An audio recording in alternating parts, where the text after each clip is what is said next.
Court grants Southeast Group permission to join suit filed by Northerners seeking referendum. Welcome to the news and please subscribe to our channel. To get notified when we post such juicy news updates, please click on the notification bell. The trial judge Justin Eyank Ekwo granted the prayer on Friday as contained in the motion on notice filed by the interested parties to be joined in the suit. A federal high court sitting in Abuja has granted a leave to Southeast groups that applied to be joined as parties to the suit filed for the coalition of Northern Groups (CNG) seeking a referendum for an independent state of Biafra. The trial judge Justice Eyank Ekwo granted the prayer on Friday as contained in the motion on notice filed by the interested parties to be joined in the suit. The judge therefore joined the parties as 6, 7, 8, 9, 10, 11, 12, 13, 14, 15, 16, 17, 18, 19, and 20 defendants respectively. The judge also gave the applicant 14 days to file and serve amended processes on the defendants. He therefore adjourned the matter to October 20, 2022 for mention. The Igbo Group's lead counsel, Victor Oweremadu, while addressing journalists, said, "My prayer is that they should allow the citizens of this country to conduct referendum to determine whether they continue in this country as an entity or whether they would go on their separate ways. That is our main prayer in this suit. The Northerners are here, the Westerners are here, and all the regions and my Lord accepted the application to join in the suit." Recall that a suit marked FHC ABJ CS 538-2021 was filed in June last year by the plaintiffs and leaders of the coalition of Northern Group CNG, including Nastura Asha Sharif, Abdulaziz Sulaiman, Balari Bey Rufai, and Aminu Adam. They joined the Attorney General of the Federation, Abubakar Malami, Senate President Ahmad Lawan, the Speaker, House of Representatives Femi Gbajabiamila, and the National Assembly as defendants. Well, look, I said it before and I'm going to say it again. There is this fear that I have anytime I think of the phrase "one Nigeria" because of the recent happening. In fact, I don't think in my life I've been this scared. And do you know why? It is because things are happening and the governments are turning a blind eye to it. Things were happening in one part of the country and the government will turn a blind eye. But if that kind of a thing happens, without even doing investigation, they'll start pointing accusing fingers to one particular region, and start saying things. In fact, the media will put out things, the police, even without investigation, the Nigerian army, a whole lot. And it is pointing to something. I've said it before.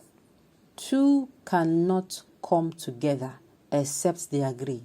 This nation called Nigeria, it is clear that they are not in agreement. We are not in agreement together. The people who came together to join, this country together, they were in agreement. Now we have a different group of people who they are thinking now that they cannot stay together. And it is only when two agree. That is when they'll be able to stay together. If they don't agree, there is nothing you can do about it. It is when they have an understanding, a common understanding that, okay, this is how this thing will go. And they will now look for a way to work through that understanding. But if they don't have an understanding, there is nothing you can do. Which is why, you see this date for referendum. They are joining up. Yes, I will not be surprised if some part of the middle belt, they come now and say, you know what, we want to join in this suit as well. To be sincere. Because this is a time where we have been reminded that we are not one. Time and time again, in the space of less than 3 months, less than a quarter, we have seen the worst things happen, and nobody has said anything about it. No one.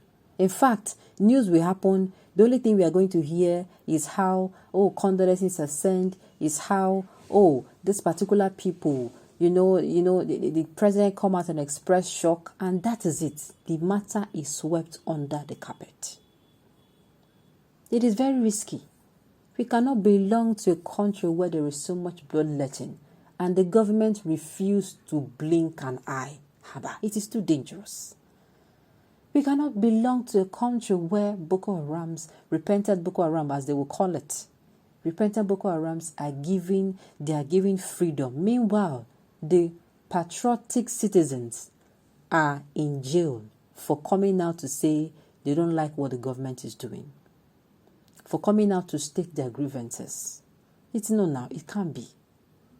It cannot. I'm not going to be surprised if the Middle Belt joins. I'm not going to be surprised if some of the Hausas joins. In fact, I will not be surprised, because for once in my entire life, this term, One Nigeria, is becoming more like a suicide mission. Yes.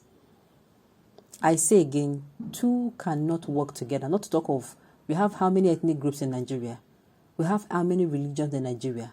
We have how many tribes in Nigeria? We cannot work together unless we agree. And it is clear that we are in disagreement. It is until we come together and state the fact that, we want to agree.